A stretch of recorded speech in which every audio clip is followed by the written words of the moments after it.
को फॉरगो कर दिया। एक एग्जाम्पल से इसको समझते हैं। अगर एक फार्मर अपने फार्म में राइस भी प्रोड्यूस कर सकता है, व्हीट भी प्रोड्यूस कर सकता है। अगर वो राइस को प्रोड्यूस करता है तो और सारे आउटपुट को सेल कर देता है तो वो 10,000 रुपीज अर्न करता है। लेकिन वहीं पर अगर वो व्हीट को प्रोड्यूस करता है तो उन सारे व्हीट्स को सेल करके वो 8,000 अर्न करता है। इसका मतलब एक रैशनल फार्मर अपने लैंड को राइस के प्रोडक्शन के लिए यूज करेगा। मतलब व्हीट के प्रोडक्शन से जो 8,000 के बेनिफिट उसे होते उसको वो छोड़ देता है।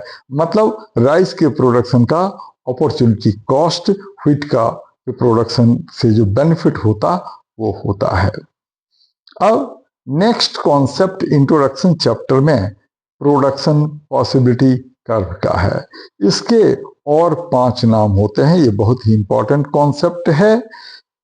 Production possibility boundary, production possibility frontier, transformation curve, transformation boundary, transformation frontier. ये 6 नाम हैं।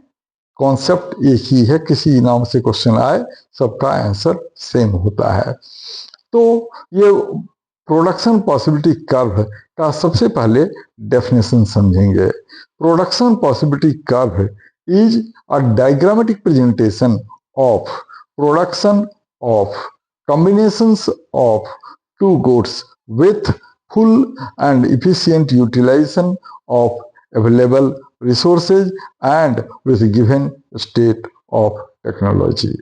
ये इसका डेफिनेशन है, इसको याद कर लेंगे। अब प्रोडक्शन पॉसिबिलिटी कर्व को समझने के लिए कुछ एजम्पशंस भी होते हैं। सबसे पहला एजम्पशन होता है कि जो रिसोर्सेज हैं वो फिक्स्ड हैं। नंबर 2, सिर्फ 2 ही कमोडिटी का प्रोडक्शन हो सकता है। रिसोर्सेज फुल्ली और इफिशिएंटली यूटिलाइज्ड हैं और सारे रिसोर्सेज सारी कमोडिटी के प्रोडक्शन के लिए अप्रोप्रिएट नहीं हैं। और लास्ट एजम्पशन ये है कि ऑल रिसोर्सेज आर नॉट, कि state of technology is given and constant. अब इसी से रिलेटेड 2 कॉन्सेप्ट और होते हैं। Marginal opportunity